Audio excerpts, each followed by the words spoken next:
Hello everyone, welcome back to my channel. Today I will be making Italian meatballs with garlic bread.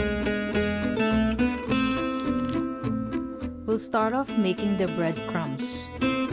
I like to cut the crust off and just use the fluffy white bread.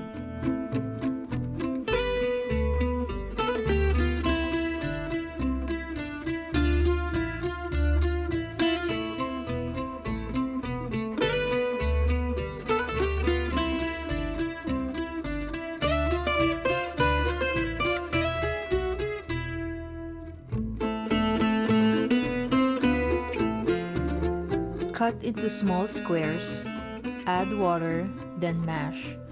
Let it sit for a few minutes.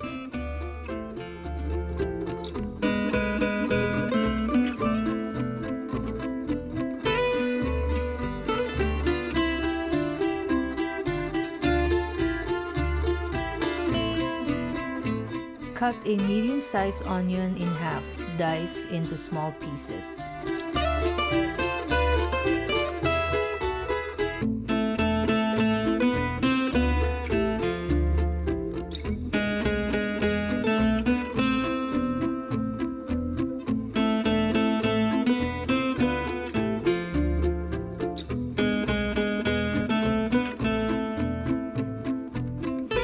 Peel, then mince garlic.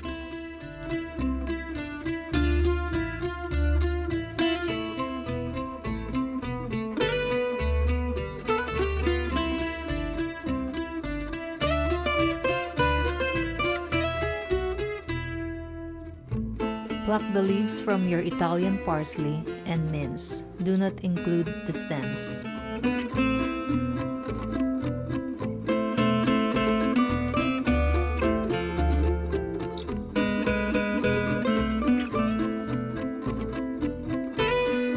Add your ground beef and Italian sausage into a bowl.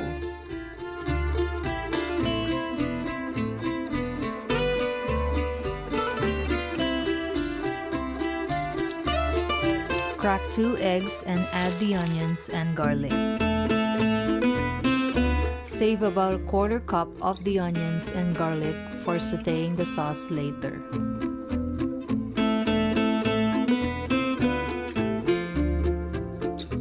Add salt, Italian seasoning, and black pepper.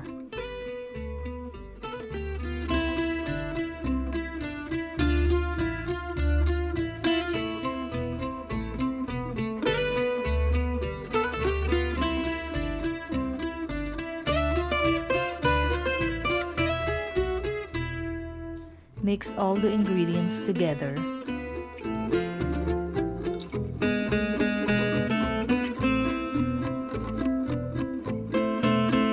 Add the breadcrumbs, Parmesan cheese, and parsley.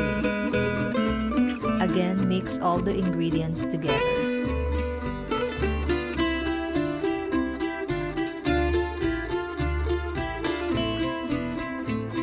Make sure you do not overmix.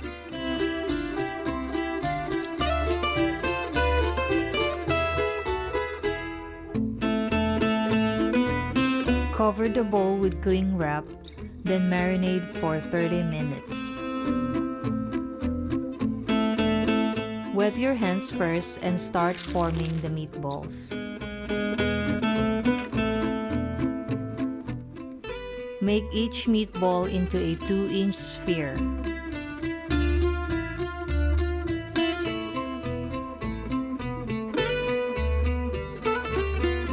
Peel your garlic cloves and add them to your food processor.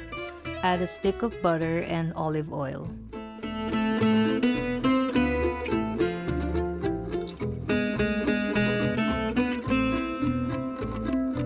Blend together until smooth. Then add parsley. Do not include stems. Blend again.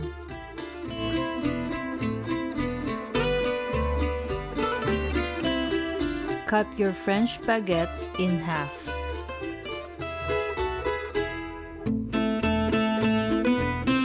Spread the garlic butter into each baguette.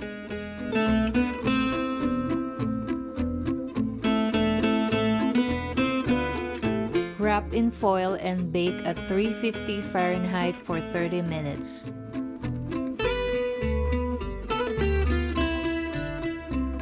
Add olive oil into a pot. Brown your meatballs for 2 minutes each side.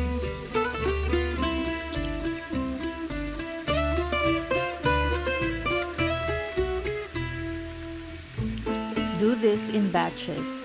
Make sure you do not overcrowd to obtain brown crust.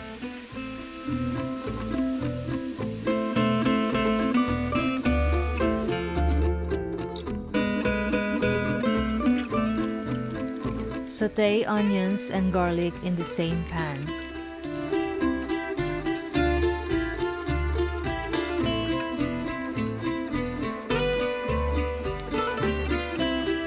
Add marinara sauce and mix well.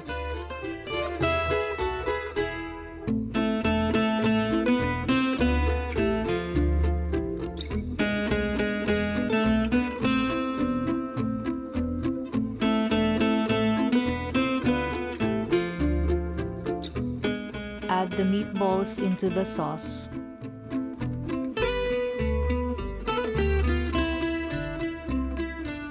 Make sure all meatballs are covered with marinara sauce.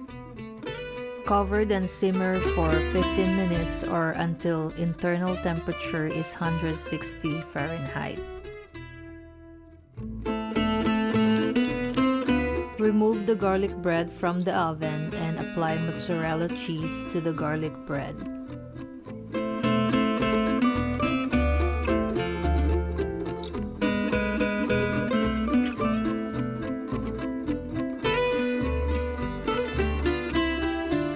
Put them back into the oven at 450 for 10 minutes until cheese melted or brown.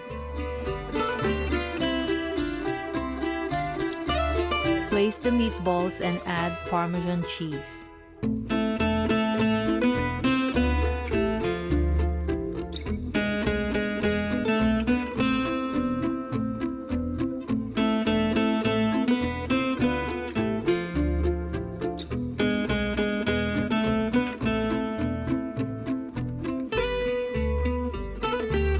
Serve with the garlic bread.